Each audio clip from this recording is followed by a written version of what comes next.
PET exam के centre दूर होने का आखिरकार क्या कारण है? क्यों दिए हैं आयोग ने इतनी दूर सेंटर? क्या वह नहीं चाहता कि बच्चे एग्जाम देने जाएं? क्या यूपी पीईटी की परीक्षा भी लेखपाल एसआई जैसे परीक्षाओं की तरह लीक हो सकती है? जरा गौर फरमाइएगा इस बीबीआई की न्यूज पर दोस्तों। 30 लाख नौजवानों ने इस पीटी यानी प्रारंभिक पात्रता परीक्षा में आवेदन किया है और एक मात्र ऐसी परीक्षा है जिसके बाद नौजवान आने वाले दिनों में जो सरकार द्वारा भर्तियां निकाली जाएंगी उसके लिए एलिजिबल होगा। जब वो इस परीक्षा में पास होगा तो उन नौकरियों के लिए एलिजिबल होगा। सिर्फ उसके लिए योगी आदित्यनाथ जी की सरकार ने, जिसमें 37 लाख नौजवानों ने आवेदन किया, उनके परिजनों के साथ सरकार उनको सिर्फ और सिर्फ ठगने जा रही है। आप सोचिए, जो नौजवान जिसका सेंटर जो बलिया का रहने वाला है, उसका सेंटर जब गाजियाबाद जा गया है तो जाहिर सी बात है परीक्षा देने के लिए एक दिन पहले इसको जाना पड़ेगा और आने जाने का जो उसका खर्चा होगा, जो वहां पे रुकने का खर्चा होगा, और क्या गारंटी है कि जब अपने सेंटर पे पहुंचेगा तो उसको पता चलता है कि पेपर ही हो सकता है कैंसिल हो जाए। क्या गारंटी है कि जो अभी तक जैसे लगभग 1.5 दर्जन भर्तियां, 1.5 दर्जन परीक्षाएं जो अभी तक रद्द हो गई, अभी तक नकल माफियाओं के भेड़ चढ़ गई, क्या गारंटी है आने वाले दिनों में ये सब नहीं होगा? तो अभी 2 भर्तियां उत्तर प्रदेश में जो सबसे ज्यादा चर्चा कभी से रही, नंबर 1 लेखपाल भर्ती, लगभग 9,000 जिसमें सीटें थी, और जिसमें आयोग को जानकारी दी जाती है कि 15,000 लेखपाल भर्ती में 15,000 नौजवान संदिग्ध थे। आप सोचिए कि सरकार में लेखपाल की भर्ती आ रही है, 15,000 सरकार का आंकड़ा है कि 15,000 लोग उसमें संदिग्ध बैठे। दरोगा का भर्ती आया, जो एग्जाम कराने का जिस एजेंसी को जिम्मेदारी दी गई, पता चलता है वो ऑलरेडी कई सारे राज्यों में बैन है, ब्लैक लिस्टेड है। लेकिन क्या मजबूरी है योगी आदित्यनाथ जी की, क्या जल्दबाजी है योगी आदित्यनाथ जी की कि जबरदस्ती दरोगा भर्ती को कराने पे तुले हुए हैं नौजवान, जबकि गुहार लगा रहा है कि महोदय इसमें बहुत बड़ी धांधली चल रही है। दूसरा, मैं सरकार से निवेदन करूंगा कि चूंकि ऑलरेडी उत्तर प्रदेश में कानून व्यवस्था ध्वस्त है, आज जब ये एग्जाम देने के लिए हमारे घर की बहन बेटियां जो 800 किलोमीटर 900 किलोमीटर दूर जाएंगी तो कहीं ना कहीं उनकी सुरक्षा से भी जुड़ा मसला है। इसलिए इस पर सरकार पुनर्विचार करे और जो सेंटर लगभग 700-800 किलोमीटर दूर नौजवानों को भेजा जा रहा है उसको कम करने का प्रयास करे। दूसरा एक बहुत महत्वपूर्ण मुद्दा है जिसमें 2 दिन पहले योगी आदित्यनाथ जी द्वारा जारी किया गया कि हमने उत्तर प्रदेश में युवाओं को 5 सालों में 5 लाख से अधिक नौकरियां उत्तर प्रदेश के युवाओं को दे दिया है। यानी अभी जब उत्तर प्रदेश का चुनाव शुरू हो रहा था तब पर भी सरकार का यही दावा था कि हमने 5 सालों में 5 लाख नौकरियां दे दिया है।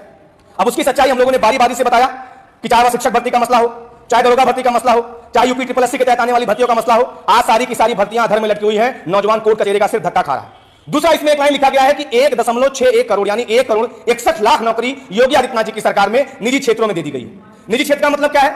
निजी क्षेत्र का मतलब यह है कि वो नौजवान जिसने 5 साल 6 साल 7 साल इलाहाबाद, मेरठ, दिल्ली में जाकर तैयारी की अपनी सरकारी नौकरी के लिए, और उसको नौकरी जब नहीं लगती है, वो नौजवान जो बीटेक करके MBBS करके लाखों रुपए डुबो के जब सरकार के पास नौकरी लेने आता है, नौकरी उसको नहीं मिलती है, उस नौजवान को सरकार, जब वो नौजवान मजबूरी में आकर एक ई-रिक्शा खरीदता है और ई-रिक्शा चलाकर अपना भरण पोषण करने का काम कर रहा है सड़कों से, तो योगी आदित्यनाथ जी कह रहे हैं कि ये नौकरी दरअसल इसका श्रेय मुझे जाता है। यानी जो ई-रिक्शा चला रहा है अपने परिवार का पेट पालने के लिए, उसकी भी नौकरी का श्रेय योगी आदित्यनाथ जी ले रहे हैं। यानी जिसने 2 जानवर खरीद लिया, 2 भैंस अपने यहां खरीद लिया और 2 लोगों को सुबह शाम उसके रखवाले के लिए लगा दिया, तो वो भी रोजगार योगी आदित्यनाथ जी के खाते में जाता है। ये निजी सेक्टर में बता रहे हैं कि 1 करोड़ 61 लाख नौकरियां हमने उत्तर प्रदेश के नौजवानों को दे दी।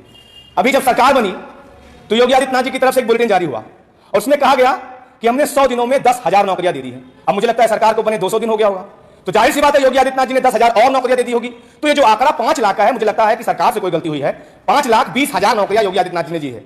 लेकिन आज दुर्भाग्य है कि हमारा नौजवान जो सड़कों पर धक्के खा रहा है, जब वो मुख्यमंत्री जी से मांग करता है कि हमारी जो भर्तियां हुई, हमारी जो परीक्षाएं हैं उसको क्लियर कराने का काम करिए, तो उसके ऊपर योगी आदित्यनाथ जी की सरकार लाठियां चलाती है। मैं सरकार से निवेदन करूंगा कि इनके दम पे आपने उत्तर प्रदेश में दोबारा सरकार बनाई है, इन्हीं के कंधे पर बैठ के आप दोबारा सत्ता के शिखर पे पहुंचे हुए हैं, इनके साथ इस तरीके से छलावा करने का काम बंद करिए। उत्तर प्रदेश जो आज तरीके से सॉल्वर गैंग का प्रदेश बन चुका है, जहां पर योगी आदित्यनाथ जी की सरपरस्ती में अब उत्तराखंड में भी यहां से सॉल्वर भेजे जाते हैं। हम इतने आगे हो गए हैं कि उत्तराखंड भी हमारे उत्तर प्रदेश के नौजवान सॉल्वर वो उत्तराखंड जा रहे हैं पेपर सॉल्व करने के लिए। तो इस तरीके से जो आज नौजवानों के साथ छलावा हो रहा है, सरकार से अपील करता हूं कि नौजवानों के साथ इस तरीके से बर्ताव करना बंद करिए। वो 100 रुपए 200 रुपए 400 रुपए की कमाई के लिए तरस रहा है, उसको आप 700 किलोमीटर 800 किलोमीटर सेंटर पे भेज रहे हो। आपकी दरअसल ये साजिश है कि नौजवान परीक्षा केंद्र पे न पहुंचे और वो आने वाले दिनों में आपकी तरफ से फिर से एक बयान आएगा कि उत्तर प्रदेश में नौकरियां बहुत है, भर्तियां बहुत है, लेकिन उत्तर प्रदेश का नौजवान उसके लायक नहीं है। तो ये उनके साथ खिलवाड़ करने का काम बंद करिए। तो दोस्तों आप ही बताइए, क्या यही सच है कि आयोग नहीं चाहता कि हम पेपर देने जाएं, कि बच्चे सेंटर पर नहीं पहुंचे? क्या यही सच है या फिर हम लोगों को गुमराह किया जा रहा है? कमेंट बॉक्स में जरूर बताएं क्या सच क्या है।